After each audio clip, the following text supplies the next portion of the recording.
Hello and welcome to Around the Scene, presented to you by Playing with Rockets. I'm your host, Ryan, and joining me, as always, is Daddy Perino. How are you doing today, man? I am doing amazing. Thank you for asking, Ryan. It is another beautiful, sunny Tuesday evening here in the city of Philadelphia. Is it sunny I just if it's got home the from evening? work. It's 7:15 as the time of this recording. It's still bright out. I mean, you can see the I light can coming see it through through my your window behind actually. me. Yeah, anything past 6 o'clock is the evening. So yes, in the middle of August, That's fair. 7:15 in the evening, still bright, and it's a beautiful day. 85 degrees and sunny. It's glorious. I'm having a great time, and I'm excited to talk about some Rocket League. 85 degrees? You're so lucky. It's like 95 here, and then it's like on top of that, it's 100% humidity and stuff, so it feels like it's 100. Yeah. You're so lucky. Well, in fairness, we didn't really get hit by it, but there was that hurricane, little Hurricane yeah. Henry there, that Y'all do just have a little weather. to the east of us. More of my people back home, where I'm from, New England, they got hit. Is pretty everybody hard. okay? Yeah, they're good. A lot of people lost power, but nothing, Just losing Nothing power too could crazy. definitely be worse. no question. But yeah, it's been beautiful here because we still had a lot of the rain and thunder, but Yeah. it wasn't nearly as bad. And now it's been glorious, and it's supposed to be really nice all of this week too. So I'm in a very good mood. I'm happy. Nice. I'm ready to go. All right, I'm happy to have you with me as we go into today's episode. Guys, new episodes drop every single Thursday for you to get your fix on all things Rocket League. If you like this, be sure to give us a follow or sub, whether that's on Twitch, YouTube, or your podcast service of choice. And, you subscribing to us there on podcast services, that does help us a lot. You always get notified every time a new episode goes live, which, again, is every single Thursday. We are getting better about setting up the episodes to drop at the same time rather than it being like a couple different times. We finally figured out that there's a scheduling feature in our web hosting service. Didn't know that. We now know. Yep. We now they're scheduled now, so we'll be good.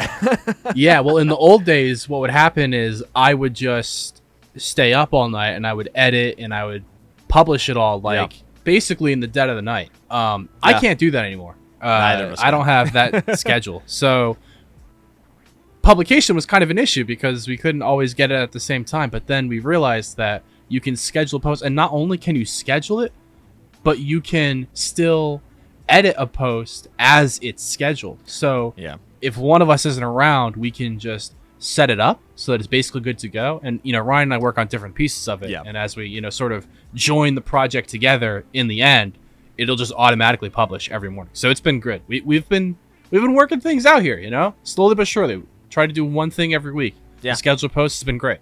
Slowly but surely, we're making this show better. By That's the plan. by the time we hit episode 30 for season 2, top notch. Oh yeah, it'll just take them.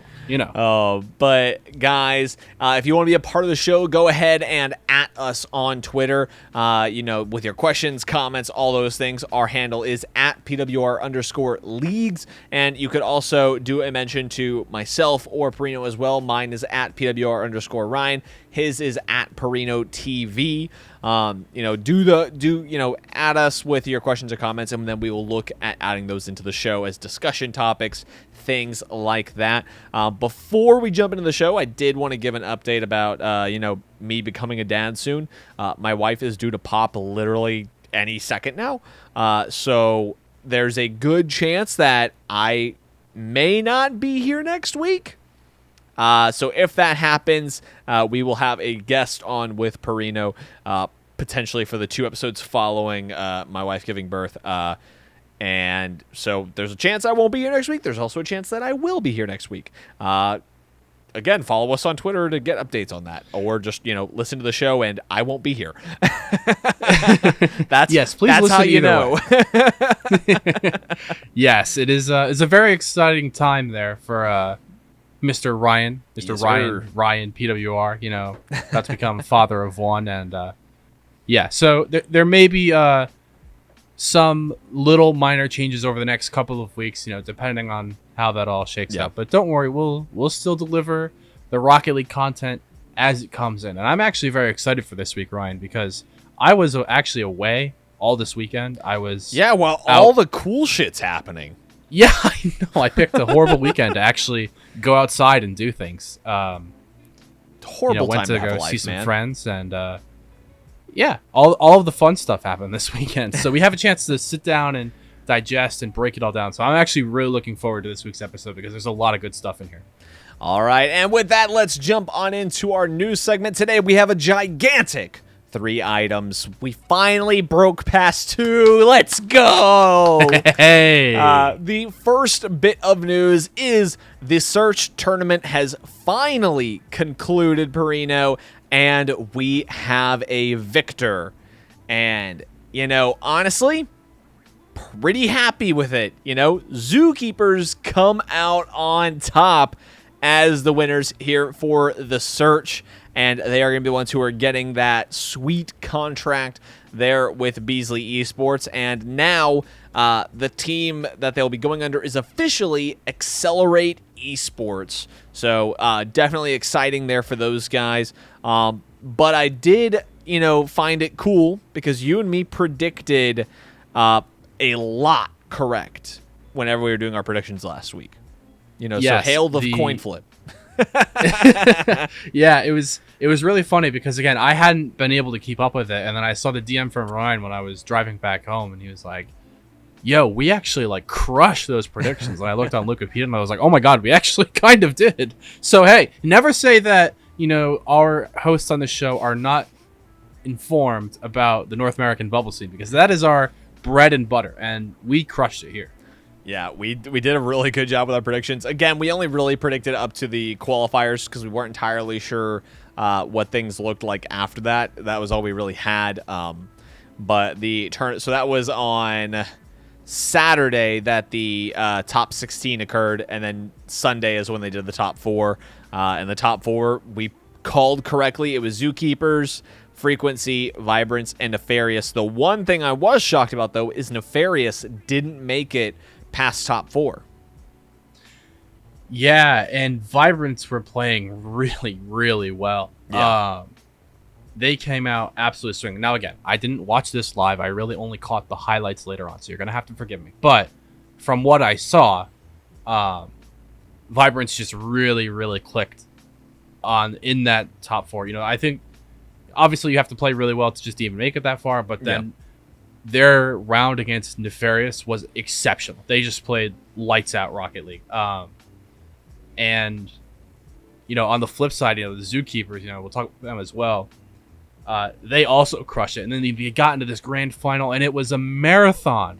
Oh, yeah, it was. Of a grand final. Oh, my goodness. Yeah, long day for these teams as they did the semifinals and the grand finals all on the same day. The semifinals were a best-of-5 set.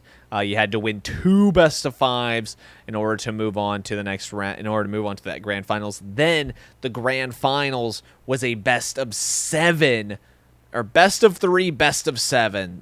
Wait, yes. Did I say that right? Is that how you say it? Yes. Best-of-3, best-of-7s. Of best-of-7, yes. Okay. Once you start doing sets within sets, it's so difficult. It's a lot of Rocket League, and they played a lot of games. Oh, yeah. Well, especially Vibrance. I mean, total, they played... oh, my gosh, they played so much Rocket League. I can't even count all that. My caster math is not this fast. But that's 11 there for their first set. Then they played 7, 14, 5. They played 19, so they played a total of 30 games of Rocket League. Oh my god, that's so much. Yeah, and I was looking a lot at the reaction on social media afterwards, and those guys just gave it their all on both ends. So it did end up going all the way.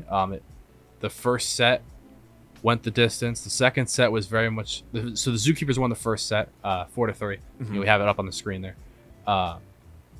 Second set, Vibrance really turned it around, but then that last set too was just so crazy, and we see it pulled up there. The last 4 games that I was going to mention this, and Ryan has it right up there. 4 overtimes in the last 4 games of the entire thing. So the third best of 7 had 4 straight overtimes in the Yeah. end, including the ultimate pinnacle. The Game 7 of the last set. Like that's Game 7 just OT exhausting. final set. Like, oh my gosh, I can't imagine how fried you have to be by the time you get to that point. And part of me, as a caster, I look at it and say, "Oh my god, could you imagine being in the booth for that too?" I don't know how often they switch the teams around. There were a couple of really talented people covering the event, but man, that I just look at that and that's exhausting just to do commentary for it. Never mind playing. A best of 7 is pretty exhausting to do. 3 best of 7 sets, not to even mention the other sets they did beforehand. That's just a lot. Yeah, And I'm sure they had to have rotated the teams around. Total, they only had 4 casters in Taco, Turtle, Craftman, and Leaf, and then Fickle Platypus as the host. So definitely a long day for both players, casters, and viewers. But, you and me talked about Zookeepers and how we kind of hoped that they would come out on top over Square One, but we kind of could see it going both ways. They took that one all the way to Game 7, and Zookeepers managed to clutch it out. I think that one was a 3-minute, 32-second OT there in the final game for their series. And, I mean, that one I remember I saw a bunch of stuff on it, and I was like, holy crap, that's close. Yeah, it definitely felt like the Zookeepers were the protagonists of the day, Oh, yeah. Going all the distance the whole time and coming out clutch, very very protagonistic. Is that even a word? I'm going to make it a word. Very I think protagonistic day for them. Just going absolutely huge when they needed it the most, and this is a squad too. I mean, these guys have been playing together for such a long time. For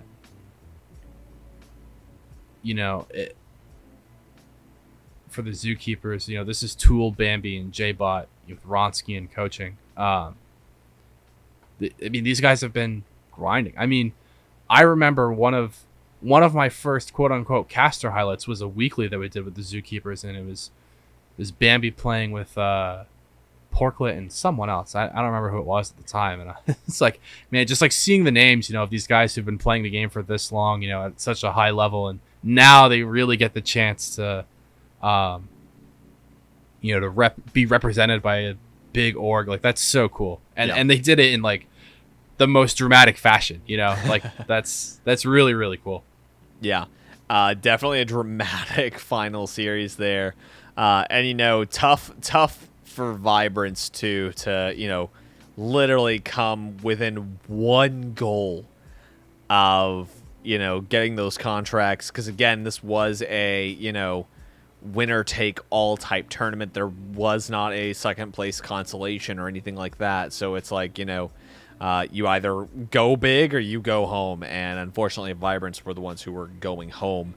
But, I mean, just the way these guys played, I'm excited to see how Vibrance do this RLCS season. Excited to see what Zookeepers, now Team Accelerate, do this season. I feel like both these squads definitely have the ability to really compete going into this next season, and I'm super excited for them both. Yeah, again, this was an event that we have covered pretty extensively here on the show. This is, kind of our bread and butter sort of event. And, it was just really cool to see it finally come to a conclusion. I just wish I could have seen it live. That's really my only regret with the thing. I haven't to be away. It's a little unlucky, as they say. Yeah. But GG's, well played. Zookeepers going with those fat contracts. Cool tidbit. I got followed from them on Twitter. So, hey, there you go. I don't know how I did it. We need to get Team Envy to follow us. That's the next step. Yeah, come on. Get the people who contract us to follow us. Yeah. What's up with that? we need to have some conversations in the background. Yeah, we need to shoot a couple of DMs. Be like, hey, listen, help us out. Yeah. Just go man. have those conversations. But before we move on to the next one, though, I just did want to kind of debrief a little bit with you on this as well. I mean, your thoughts on this event as a whole. Because, again, we've been covering this, week in, week out. It feels like every single episode we've done pretty much since we started. We've had some type of conversation about this event. So, going now that it's over and moving forward, how do you feel about it? I definitely feel that they got a great team out of it. And that's ultimately what the end goal is, right? Yeah. They wanted to sign a great team. I think they got a great team in the Zookeepers. We were concerned, and we had these conversations about, the level of play going into it. When the first qualifier came out, there really weren't too many, quote unquote, big names, at least by bubble scene centers, getting in there. That was very much made a non-issue. We saw a ton of talent come through and play in the end. And it delivered a great show.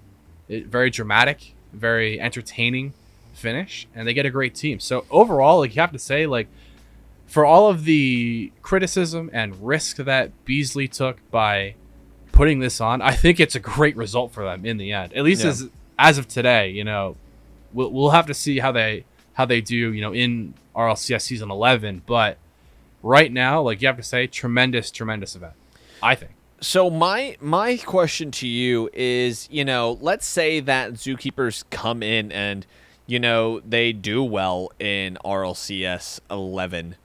Do you think that another org potentially tries this same method out?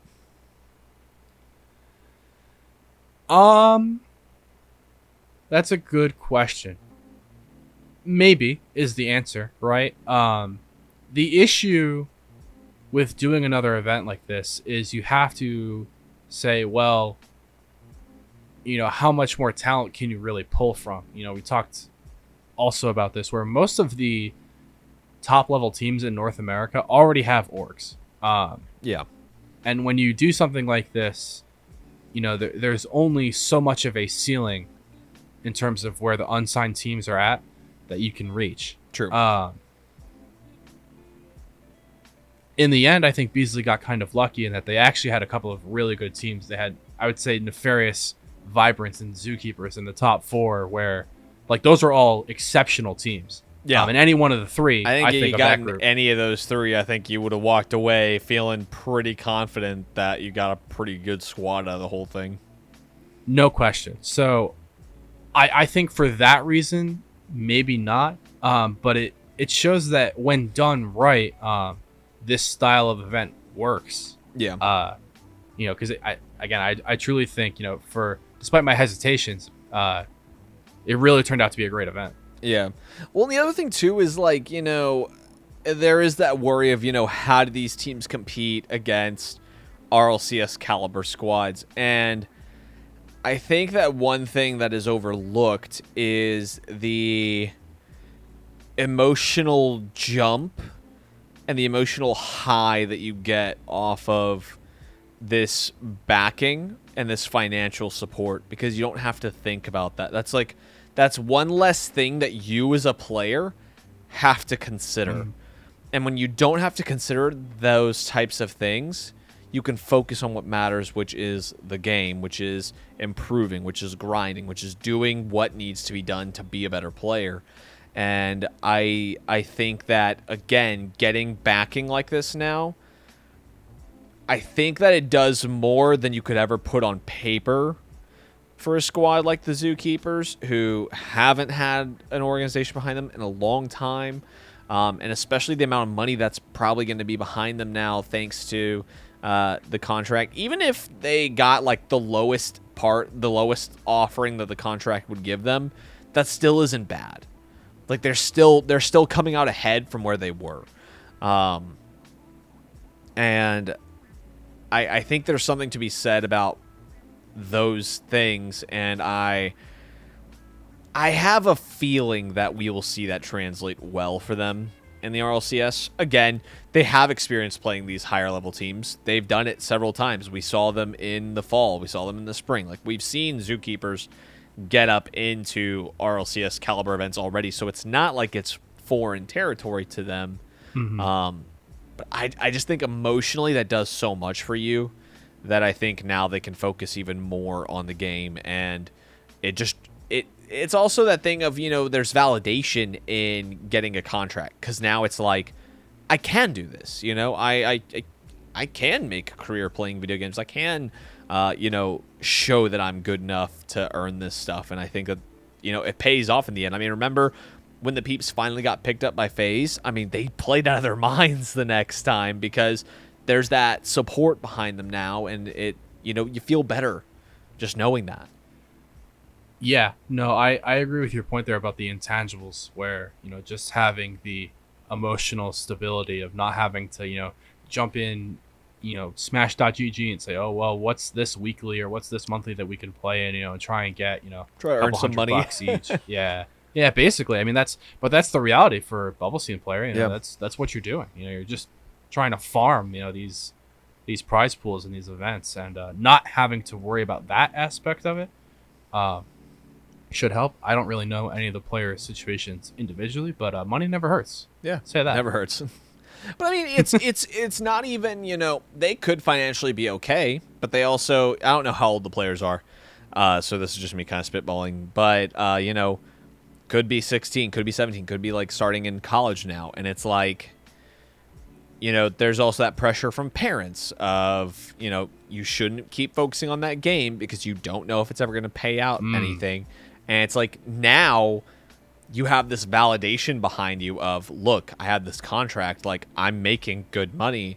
And it's like, that even helps, again, emotionally of, getting your parents to kind of back off or step more into your corner and support you more because they see, like, oh, like, this is a thing that my kid can do. And again, there's so much emotional benefit that comes from this financial support. And I mean, money's not everything is what people always tell you, but when you get older, money matters. It does. And the second that you have a point where you're financially secure, it does so much for you, just emotionally, internally. Like, you feel so much better about yourself.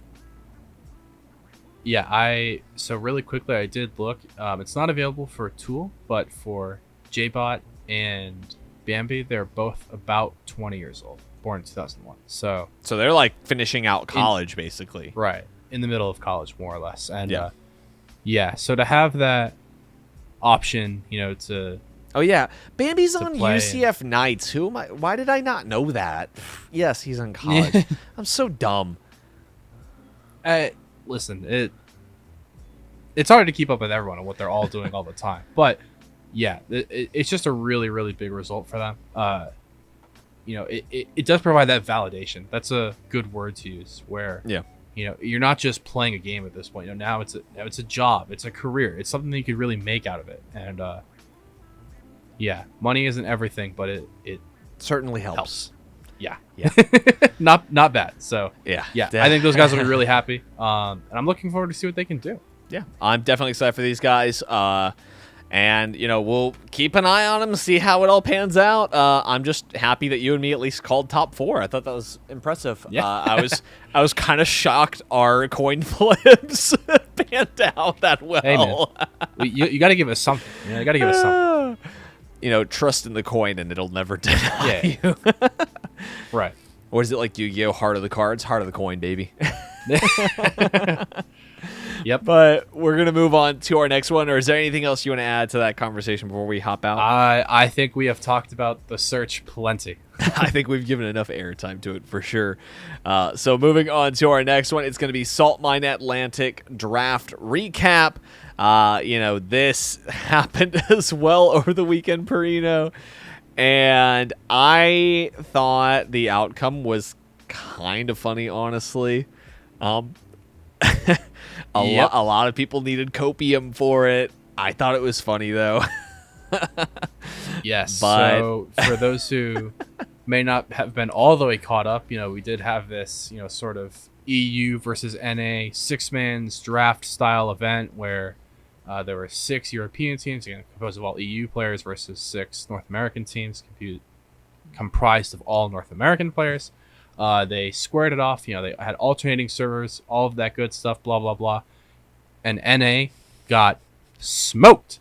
Trounced hard. to put it mildly, they got smoked.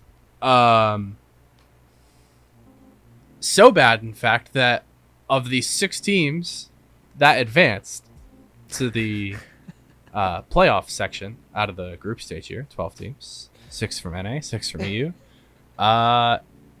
Absolutely none of them were from North America. All 6 EU teams made it through.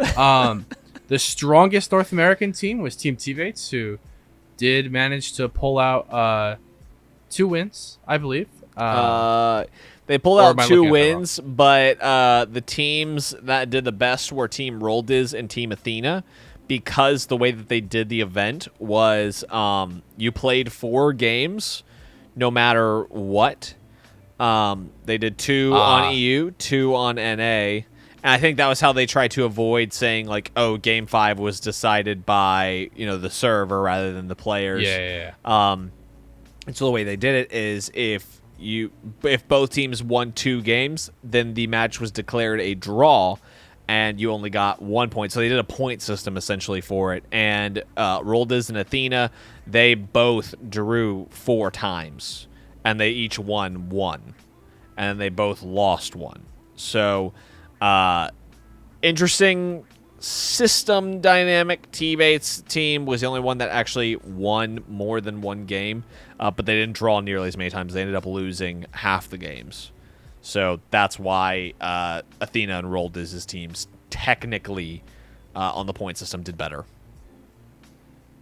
Yeah, and we have the scoreboard up there, but for any of our audio listeners, so the teams from EU that just made it over the line, the tiebreaker for Team Shogun, who finished 2-2-2, perfectly balanced, as all things should be. They just squeaked by because they had the more wins. So they ended up with the same amount of points. There were 3 teams with 6 points, but because they had the 2 wins, they closed out NA. And it was really funny. Again, I didn't watch, right? Again, I didn't watch it either. It was one of those things that was like I started seeing all the posts on Twitter rolling in, and I saw like people started to make comments, and so that's when I started tuning in to Twitter, at least, to kind of see what was going on, and I started seeing all the news coming out about it, but I didn't get a chance to watch it either. And not that a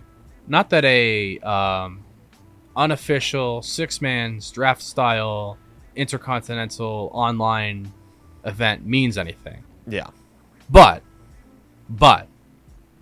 NA got rolled and people were mad. Oh my god, people were so mad. It was so funny. Scrolling through my Twitter feed again, I was driving home and I took a couple breaks. Laughing, Oh man, some people with the ego. Everyone said that NA was so much better, and they got absolutely tossed aside in this event. It wasn't even close. It wasn't like there was one good North American team and everyone sucked. No, they all sucked. We just win the games, forehead. And yeah, it's really funny. Again, I have no stake, in the NA versus EU thing. I could There's care only less. one true way to settle it, and it's with it's a LAN. international LAN. We're not getting it for a long time, so people are trying to hash it out as best they can. This is probably as close as you're going to get, to a deciding. I still don't even know result. that this is necessarily like enough, because it's not even like cohesive teams, really. Yeah, it's not teams that have like teams. Been practicing and like know each other's styles in and out, the way that they do as teams. But I just thought it was so funny how many people were just like melting down. I saw so many posts that were like, inject this copium into my veins. And it was great, honestly. I think if anything, it's just fun Rocket League content. Again, it kind of fuels that fire for when we finally do get our next international end, when it finally does happen again. I think that whatever the result is there, I think then you have a really hard time trying to say anything. But like you had so many people who are like trying to, explain away these results and stuff. I think at the end of the day, it again proves that EU has the deeper region, I think. I still don't believe that NA is nearly as deep a region as EU is, because I think, again, EU, you really just never know what the hell's going to happen. But I think that it shows that in North America, on the top end, we're extremely competitive. EU, it feels like, they have their top two sorted out, but then everybody else is competitive as hell. And I think that kind of showed here. Yeah. It is a very interesting dynamic, but like there's no like real definitive way to say like, oh, like one region's better than another, blah blah blah. I think it was just because a lot of the players, particularly on the NA side, were talking smack or have talked smack about EU, over the past season, and it was really humorous to see this kind of result happen. Oh yeah. It's all about the memes, baby. Memes are the driver of the Rocket League esports. Memes economy. fuel our economy. Yes. And the NA losing. I honestly think that's the best result you could have hoped for. I think if for the meme economy, man. I think if EU had lost, I don't think people would have been like finding it as funny. I think people would have been like, told you NA's better, and it probably would have been like kind of left at that. But I think it's more funny that North America lost. I think that it adds so much more that we lost. Listen, I have no allegiance to the North American team. I mean, you do though, because you cast for one of them. Well, you kind of do. You kind so of at least have allegiance there. Okay, I have. If you try to tell me again that you don't have allegiance, then they might as well fire you. I have allegiance to a team, not a region. There's a big difference. The team in that region, you better have allegiance to it. Come on, man! Show some pride. Show some continental pride, damn it! Yeah, sorry to all of my North American brethren. Yeah. Apology accepted.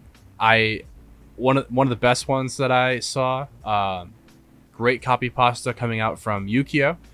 Oh god! I had the most amazing sex with this girl last night. It was so good. I came in 15 seconds. As I turned to look at her, out of embarrassment, she put her lips to my ear and whispered, "At least you lasted longer than North America." That's someone. And I saw that one roll across my timeline, and yeah, that was that again. Meme economy, love it. Love it. Beautiful. Keep it coming. The meme economy is glorious. Keep it coming. You gotta love it, man. Only at a Johnny Boy event, do we get the maximum amount of content. I especially because it was like the content creators drafted the teams and stuff. I mean, it was bound to be hilarious from the get go. But I honestly I think it's hilarious. One thing I did find interesting that I didn't actually know, I couldn't find it anywhere. I tried looking it up before the show, but there was like a list of what top players from both regions didn't participate. And I couldn't find it. I had seen it, and I couldn't find it again right before the show. But it was interesting because 6 players from North America's top 4 teams didn't participate, which I thought was interesting because I didn't realize that. I thought it was like, I thought it was pretty close to, top players for both sides, but I didn't realize we had Justin and Squishy from Energy didn't participate. It was Reddles and oh god. Who else? Arsenal played. Not Arsenal. Sipical. Reddles and Sipical didn't play for SSG. And then Chicago and J-Naps? Or was it Drees? I want to say J-Naps. I think... Did J-Naps play? I don't know. Let me see. Again, imagine actually watching the event. That would have been a great way to tell you. Oh, nobody from G2 played, it looks like. Really? Look at this again. You're right. Yeah, nobody from G2 played. Never mind. So it's even more people than I thought from our top. Everybody from NV played. No, wait. J-Naps played. What team was he on? T-Bates. Team T-Bates. Or did J-Naps drop out of the event? No, T-Bates has Beast Mode, Sosa, and Alpha Cap, it says right here. I think... Did they have to do I a think T-Bates swap drafted in? J-Naps, and I think he dropped out. I'm pretty sure. Because I'm looking at the draft results on... Yeah. Yeah, so it says players that were drafted. Oh, so I think it was that they could draft anybody from the top whatever teams, and then if they didn't show up, then that was part of why they had more players. I think that's why they each drafted 4 players. So I think J-Naps was drafted, but he didn't participate. Yes. So yeah, I thought that was interesting. So all of G2 didn't participate. Wow. Did not realize that. Rizzo's gone. No more content. Yeah. Well, Rizzo was one of the team captains. Right. Exactly. But I thought that was interesting. K-Dop didn't participate for EU.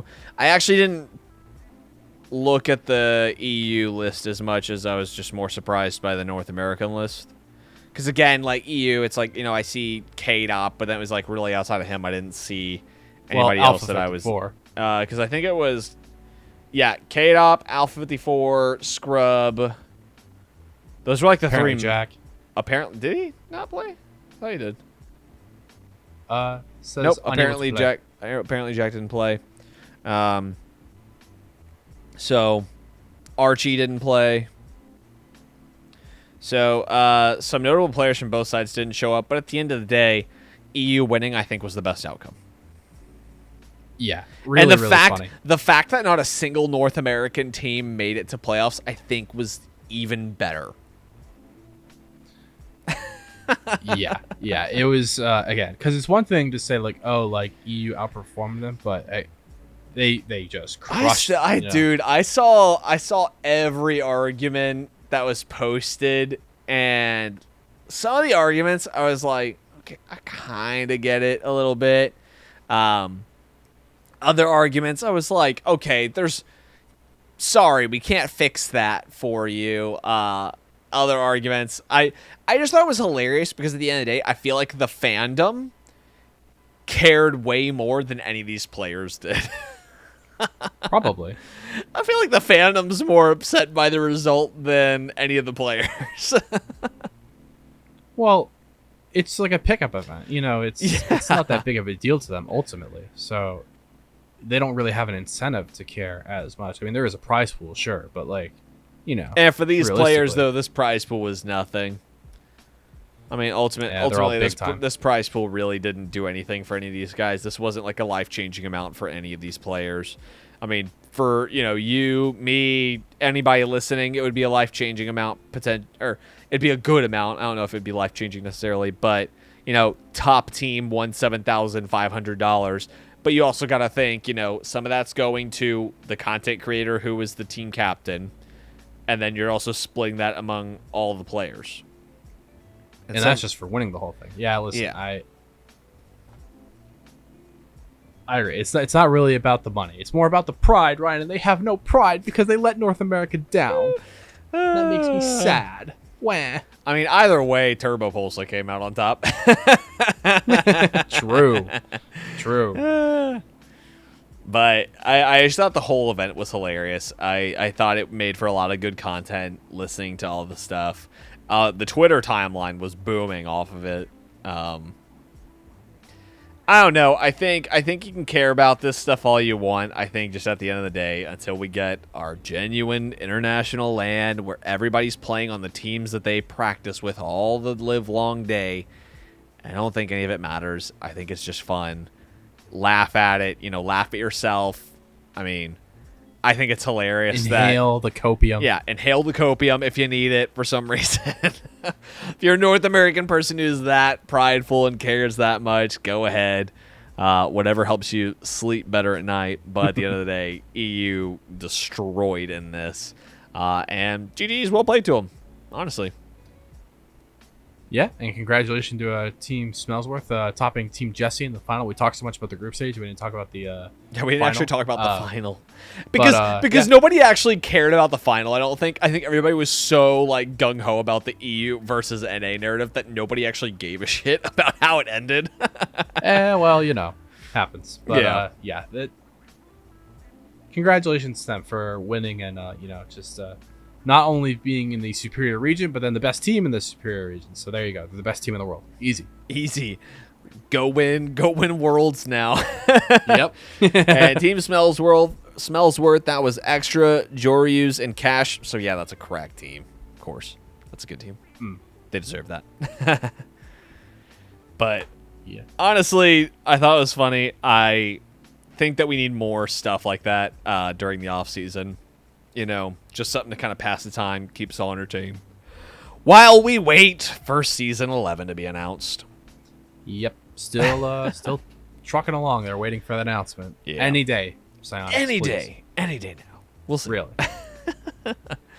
But that is going to conclude that news item, unless there's anything else you'd like to add.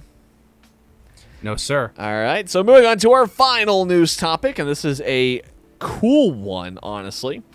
Rocket League is officially moving to Unreal Engine 5, or at least they have begun that process. It is a long-term project, you have to imagine, but super cool. And we know that this is true because this was all confirmed by Psyonix Devin over on the esports subreddit after one of the people posted a excerpt from one of their job postings that specifically mentioned moving Rocket League over to Unreal Engine 5. It was like a data Classified, an ad. Yeah, it was I can't remember like what the job position was, but it was basically like someone who like messes with code and everything, and part of the job description was moving Rocket League to Unreal Engine 5. And they posted it to the subreddit. Psyonix Devin in the comments did in fact confirm it to be true. They're not going to share anything about it, obviously, because that is an extremely long-term project. I mean, you have to think of the massive amount of crap they have to move. Just the entire physics engine alone is a lot to do. Not to mention just the massive amount of, programming to like do tournaments and matchmaking and just all those systems having to be moved over. Definitely a long-term project, not going to be happening anytime soon, or completed anytime soon, I should say. I believe it's already been underway for a little while. Me and some of the other casters at College Carball Association, we were speculating about it one day, and then this came out, and I was like, we were right all along. Nailed it. All right, I have a hot take for you, Ryan, on this. Are you ready? Yes. I don't think it changes much, in truth. I think this is massively, massively overhyped by the community. Really? What do you think that? So, because changing the game engine fundamentally doesn't change things about the game itself. Now, let's be clear on something before I start into this. Moving to Unreal Engine 5 will directly fix or improve, performance on almost all systems, you would think. It'll make the game look prettier. It'll do a lot of things, for the game itself. It should, in theory, make updates go a lot smoother. They should be able to do a lot more in total with the game, moving it to a new engine. I don't think it's a bad thing. Yeah. I just think people are massively overreacting to what this could be. In truth, it's not about updating to the engine. It's about what you want to do after the fact. I think a lot of the hyperbole and a lot of speculation about what could come with Unreal Engine 5 is not realistic. What do you think is unrealistic that people are expecting out of it? So, because I haven't seen a whole lot of people's expectations necessarily, but I have like my own thoughts that I'll share in a moment. So, So one of the big things to that point was I saw a lot about like the custom map making. Lethmere is obviously the guy for that, and he with several other creators and community members were talking about, hey, like this will be really big for us, and I think a lot of that is speculation, unless he knows something that we don't, which is possible. I doubt it. Maybe, but I think it's unlikely that just by upgrading the engine, they're going to add in features where like you can do like custom maps in game, or like think like a Halo 3 Forge, There's where no way. You can like do your own thing. I don't really see that being a part of it. Another one that has just been like loosely speculated on is just being able to do like more with the limited time game modes, for example. Just being able to add certain things, but I don't really think that's going to happen just by switching to a newer engine.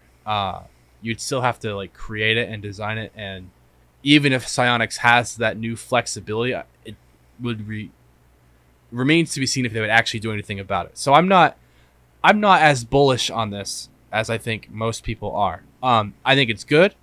I think it'll probably help in certain aspects of the game.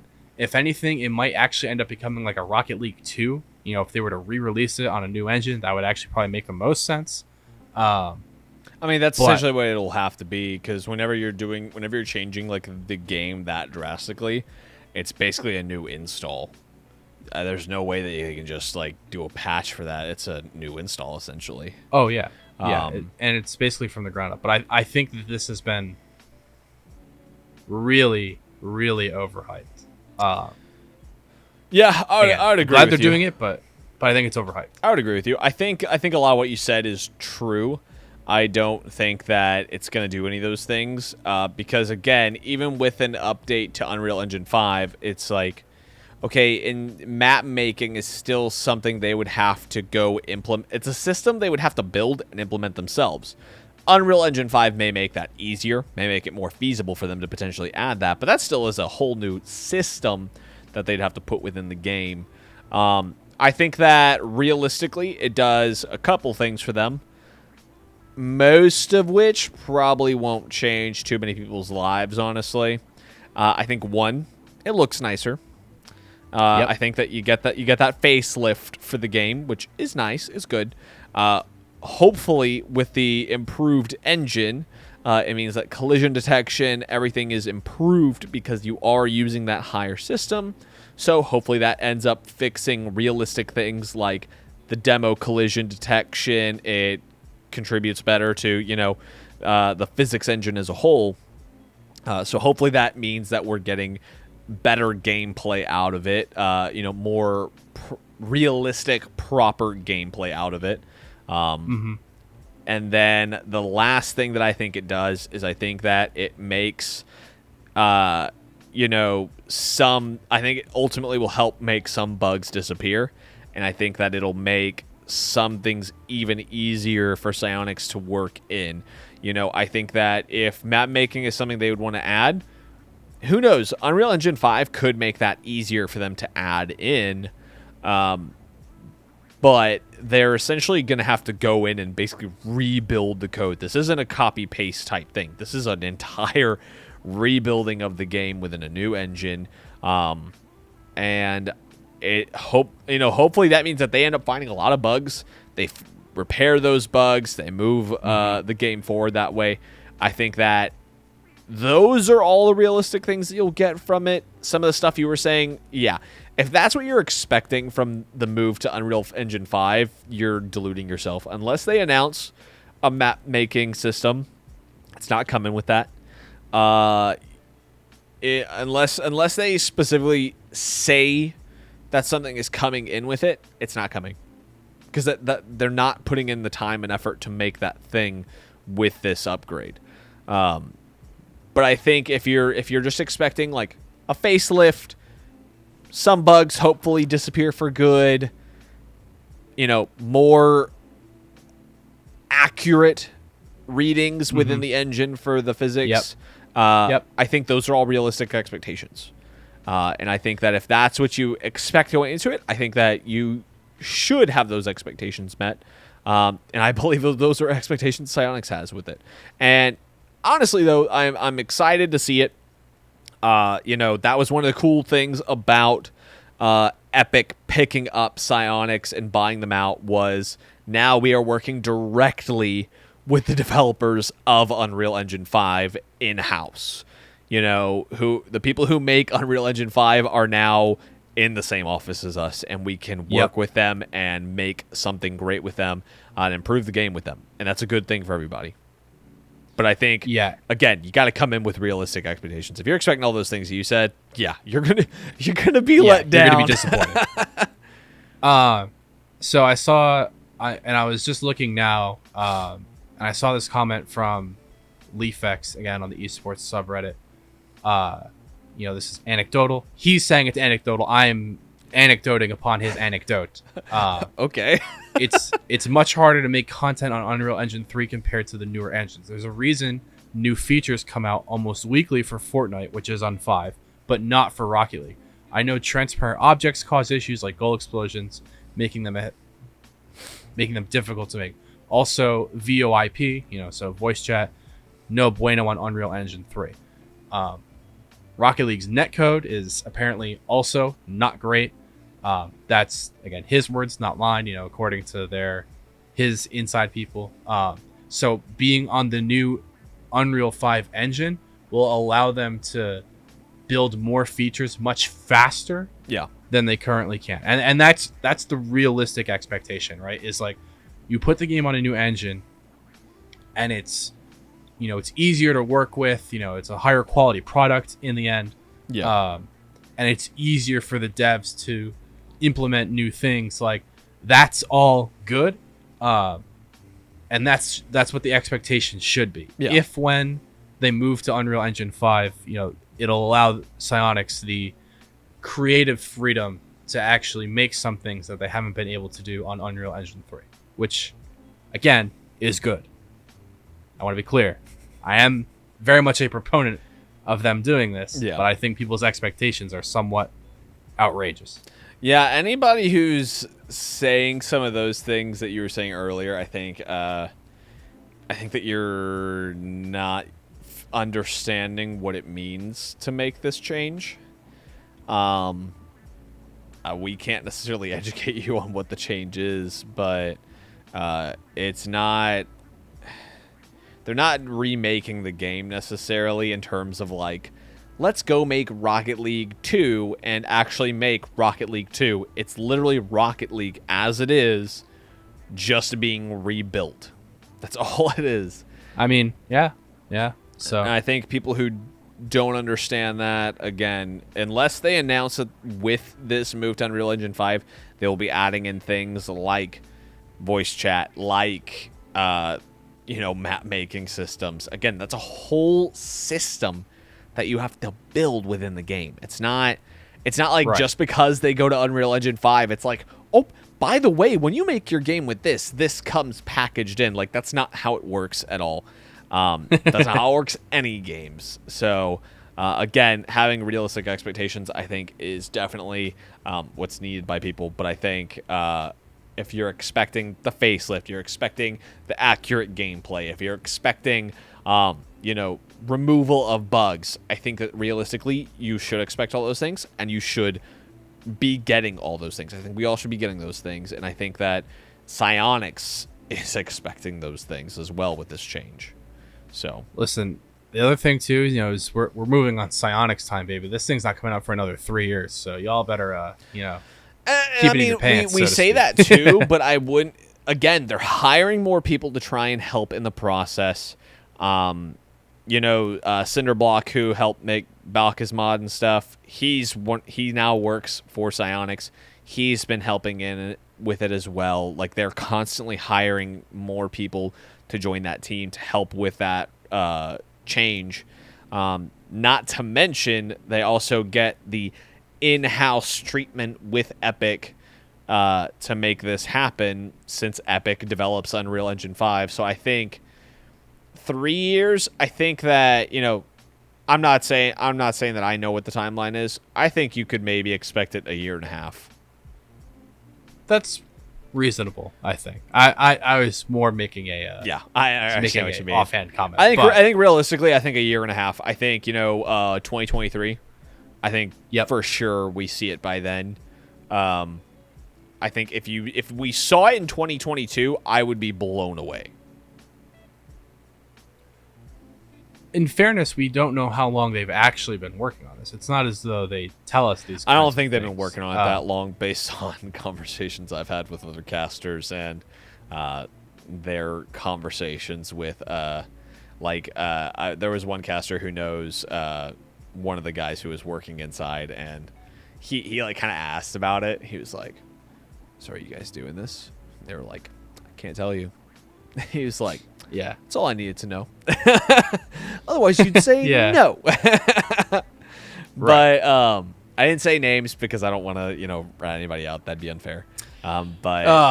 Ryan's plugged into the scene, man. We say we have no sources, and here comes Ryan pulling out sources from sources. No, man. It wasn't my direct conversation. It was someone else's direct conversation. They were telling me about that's what they all said. But so I think they probably, realistically, been working on this for the past 3 months max. Yeah, I mean, it's going to take a while, no matter what. Yeah, it's a very long process, but hey, it is coming, and that's cool to know. Most certainly is. Just remember to temper your expectations, people. It's going to take a long time, and it's not going to fix anything immediately coming out of the game. Yeah. But overall, it will make the game better. Yes, it will. Anything else you want to add to that before we close out our news segment? No, because we have to cruise through our next segment. I've been casually watching the time here. I'm looking at my clock. We also started our recordings earlier, so that time is wrong. Well, I started my timer, and I know roughly where we are.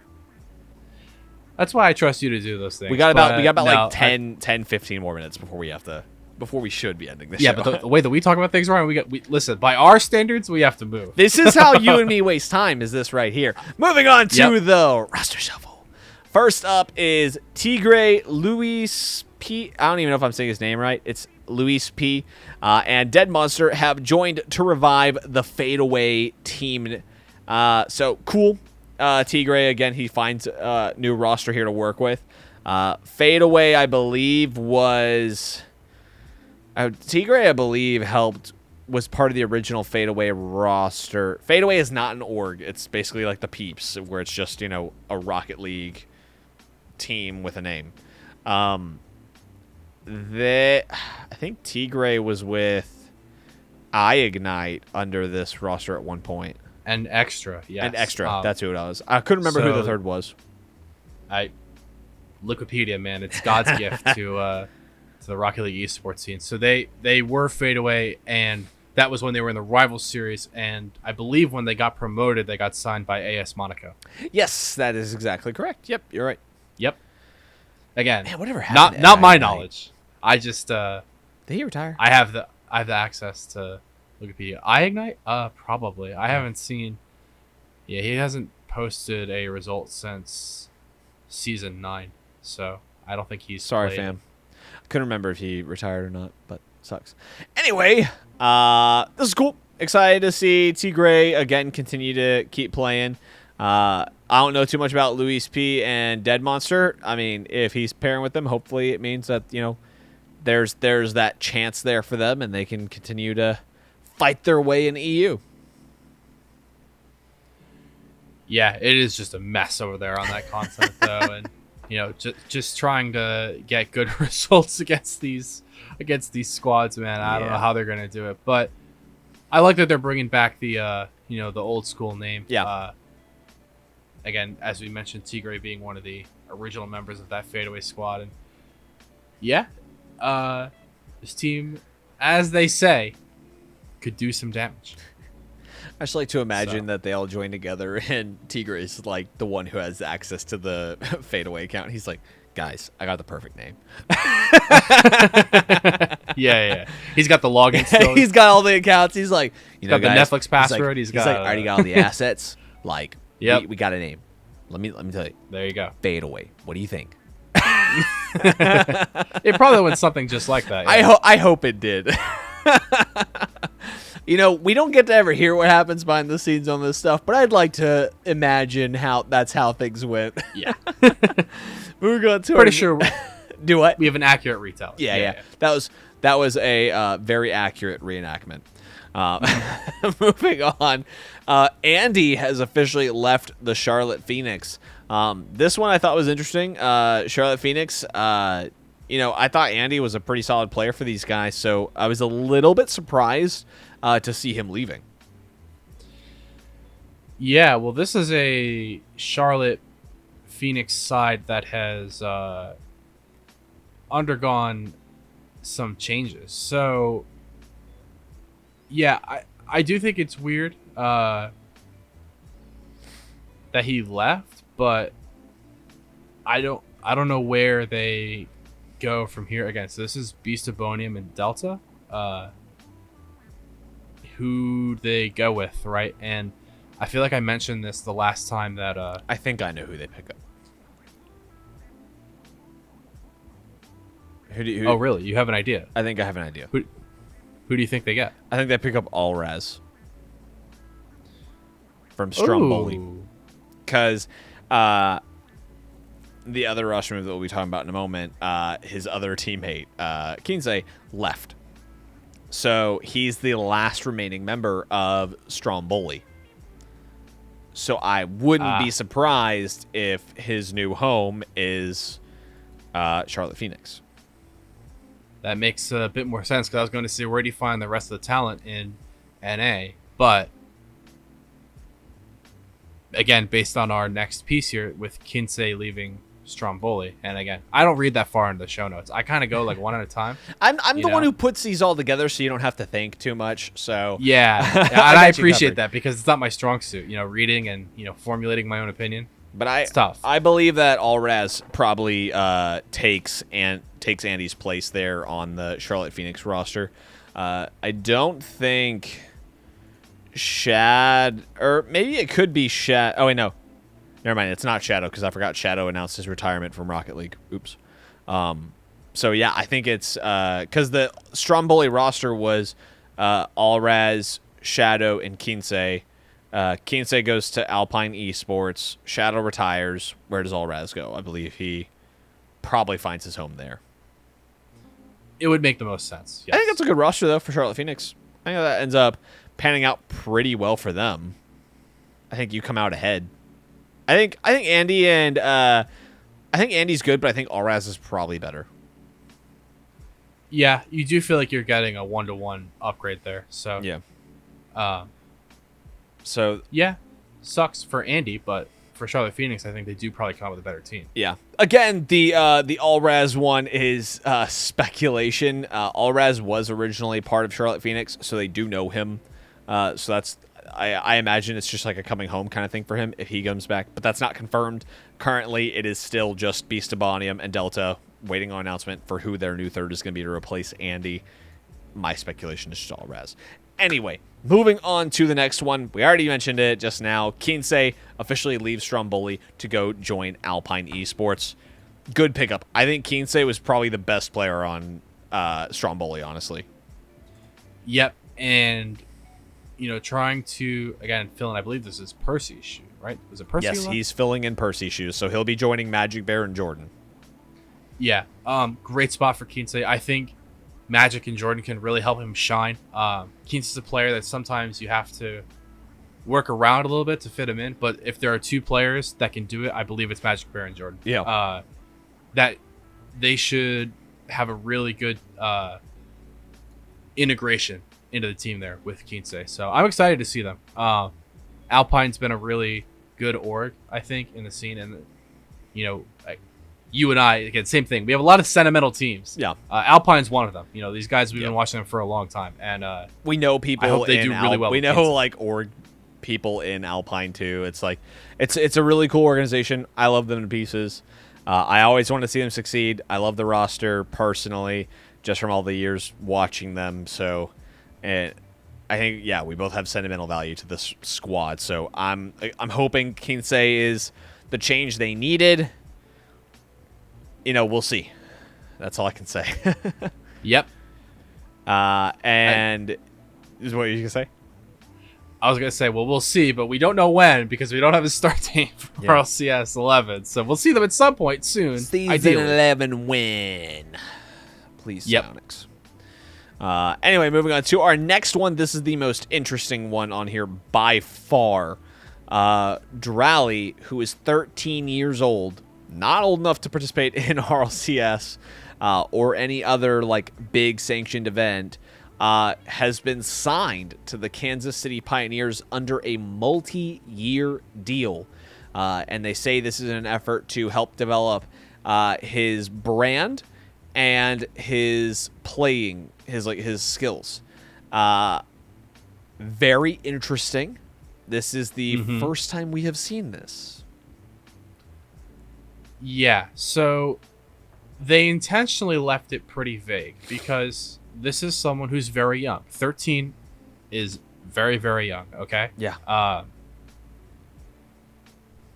And your first instinct as someone who's a bit older is okay, it feels predatory, right?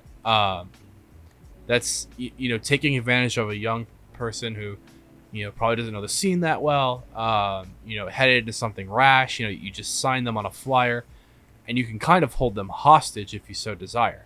I don't think the Pioneers would do that. I don't get the impression they would either, but I can see where you could imagine that. Right, and because the implication is, pretty drastic, right? Going for a player who is not eligible to play in RLCS yet and basically holding them under contract until they become eligible. Because you're basically hoping that either, one, they become good enough that they can just straight up join the team when they're eligible. Yeah. Two, you develop them as a content creator, right? I'm pretty sure Drawley does stuff on Twitch already. Yeah, I believe he does stuff on Twitch already. Yeah, because you have to be 13 in order to stream. So he just became eligible to even stream. Right. So it's it's crazy. So you hope to develop them as a content creator, and make income that way, just having them signed on. Or because you have the multi-year contract, you develop them into a great player. Once they become eligible, even if it's not for your team, basically you hope that someone will come in and buy out the contract. Yeah. And so you do it that way. No matter of the three options there for KCP, they come out ahead. So it's a great deal for the Pioneers, I think. Yeah. I think it's really smart. It's definitely an interesting strategy. You just hope that it ends well for both parties. That's the part I think everyone will worry about. I think the people at KCP are great. I've worked with and know some people, again, in that organization. I'm sure that it'll be all fine and dandy. Yeah. But always the initial hesitation, right? When you see something about someone that young, you're like, are they taking advantage of it? And it's like, well, no, I don't think so. Yeah. But to be clear, neither of us really think that there's any ill intentions on Kansas City Pioneers' part. Again, we know people who are in the organization and everything. We don't believe that. But I think, to your point, it kind of opens the door for this can of worms of, what are some other young players who are up and coming, who have real potential to go, as we love to say, do damage in the RLCS. What do their futures look like now, and how do some of them get drastically changed by a signing like this? Because, again, this is the first time this has happened. Nobody has ever been signed, at least in Rocket League, this far before they could debut as a pro player. Mm-hmm. And, again, to your point, I think that it just opens up that doorway of, again, KCP, they are not one of those orgs that I would be worried about them taking advantage of Drally or anybody for that matter. I think they're a pretty honest organization. I think that they do a lot of good. But what if there is another organization who comes in and isn't that way? What if we do get, another Market Esports type organization who comes in and they are not good to their players. They are dishonest, and they try to sign, a couple of really young players who have promising futures, and then they just get screwed over because, they signed into a contract. They didn't know enough what they were getting into, because at 13 years old, who's looking to represent you, Right. You still have so many years before you can actually even debut. So it's like, who's really looking to try and represent you yet? Probably nobody. But it's like, by the time you turn, 15, you're, 6 months out from your birthday, there might be some people who are reaching out to you to try and represent you as you start going into that process of looking for an organization to sign you, because, 6 months, that's not a whole long time to, kind of work out some of those logistics and stuff.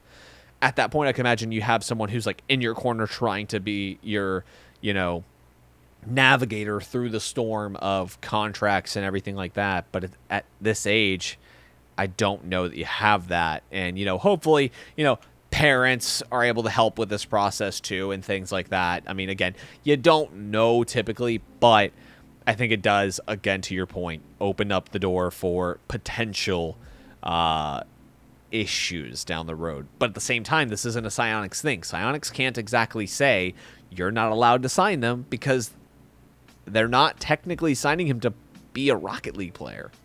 Right. Yeah, and that's where it gets fairly messy. Yeah. So, yeah, I think we're pretty much in agreement on this. For this particular instance, again, we know that KCP are good people. I don't really think they'll do anything over the line. But in a hypothetical, okay, let's say Drawley ends up really good, turns 15, and someone like G2, I don't know, throw a name out there, wants to sign him. Okay, well, now KCP Chicago's can washed, pick up Drawley. or whatever. I mean, who knows by that point. But then, in theory, KCP can basically just hold the contract hostage and just say, you need to pay us X amount of dollars. This player is under contract with us, and they, we won't terminate unless you buy him out. And it's like, that's how it gets kind of ugly. Yeah. So, it'll be interesting to see if other organizations or even other young players decide to do something similar. I'm interested to see if that's a pattern. Definitely interesting. It definitely changed the game for a lot of these young players who are showing that they're really good. Yeah, it's one of those things where you have to wait and see. Unfortunately, there's literally nothing Psyonix could do to affect anything here, because, again, it's not... I mean, technically, the way that this works is like they're signing him as a content creator. They're not signing him as a pro player. Right. So it's... But even if they sign him as a pro player, Psyonix can't say anything about it. All Psyonix can say is he can't play because he's not of age. That doesn't matter. Like, they can do whatever they want there. And, yeah. The legal world is big. It's scary. Hopefully, these young players, as this possibly becomes more common, hopefully none of these young players get swindled. KCP, I don't think will do it. Thankfully, Drawley's in good hands, I believe. But, yep, that's... I don't think we can say too much more without going in circles, but interesting to say the least. Moving on to our final bit, though, Ronicky has basically confirmed that Flakes will be joining Team Liquid. On Twitter, he posted a screenshot. Basically, he posted it of his car and basically was like, "Oh, check out my new car," and it was just a stock Scarab with a roach on top, which is, that's Flake's thing, is to do stock cars with a roach on top. So, yep, and the Scarab in particular, because he said that he would make any car with the Octane Hitbox 5. So, you said that Drawley was the most interesting part of the roster shuffle. I think the contender is right here. Really? Bringing back Flakes? Yes. Oh my goodness. I don't because think he's such a unique. Oh, hang on, go on. He's such a unique player. Yeah. And he has been out of the scene for a while. True. I'm gonna do my homework right now, and again, pull up the Wikipedia because God knows I can't get anything else. So the last like he's been playing off and on. He has like a weekly result here that he got. He has some. I mean, his last qualifiers that he's done. Aside from his result in the Nice Cactus tournament, which happened June 30th this year, he has not had a single result aside from that in 2021. Yeah. So, especially to join an org like Team Liquid, who we consider to be an S+ tier organization in Rocket League, wild to me. Flakes is a very unique playstyle. He's a very unique personality. I think he actually can bring a lot. I personally love the way that he thinks about the game. If you listen to him talk about, taking things slow and doing things with intent and purpose. Yeah. Even at the highest level, he's very entertaining to watch just with the way that he plays the game and the way that he thinks about it. He hasn't played at the highest level in basically a year and a half, is what I'll say. Yeah. I feel like if you're Liquid, though, I feel like if you're Liquid, though, I don't feel like you pick him up if you don't feel like he can carry the weight, Sure. Well, the worst that happens is that they go into it with Flakes for the first split, and then if it doesn't work, it doesn't work, and True. you just cut him and go next. I mean, sure, but man, such a unique storyline for Flakes, with just how he, grew into the scene and, the whole drama and stuff with like complexity back in I mean, I'm dating myself there, but that's old time stuff now. But, all of this stuff, and it's like, I can't believe it's Flakes. All the names that I expected to see that would maybe come in for the Team Liquid spot, I did not think it was going to be Flakes. I'll tell you that much. Hey, if he's got the skills to pay the bills, more power to him. I hope that he does well. I love Flakes personally. I love that he doesn't steal. I love that he doesn't go with just the stock cars and stuff. I love that he has shown that it's like you can succeed with any car. It's literally just in your head on if you're going to be good with any car or not. Because he's played, he played pro matches with the freaking Grog and stuff. And I'm like, those are disgusting cars, but I respect you. Yeah, well, it's not even about the cars, too. I mean, that's one element of it, but it's just like, again, like his mentality is just, it's unique. Yeah, and the way that he interprets and understands the game is also very, very unique. It's much more possession. It's much slower. It's much less chaos in the way that he sees it and the way that he plays the game. So very, very unique player. I don't know that he's going to be able to deliver the kind of results in 2021. We just haven't seen it. Yeah. And for Team Liquid to go out, on this limb to bring this player in, I mean, I don't know. It's a lot. It's a lot. But another team to watch when we do get season 11, because I think a lot of people will be really interested to see exactly what Flakes can do at the highest level once again. I'm excited. I hope that it's all true and it's not just a red herring saying that, oh, he signed on as a content creator or some shit like that. But we'll find out soon enough, hopefully. But that is going to conclude the roster shuffle. So, Perino, we have gone on a little bit long here today, but I think that about wraps things up. You feel content? Is there any final words you want to add? No, I'm just filling the airtime. Cool. Great episode. I really enjoyed doing it once again.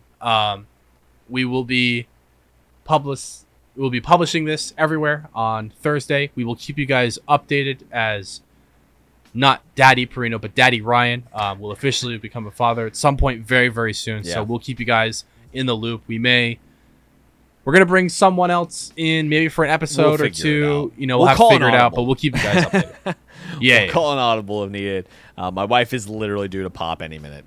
We have no clue. Our bags are packed. We're literally just waiting for the plane to take off is essentially it at this point. Yep. So could be 5 minutes from now, I could get a call saying, hey, and by the time this gets posted, I'm a dad. Who knows?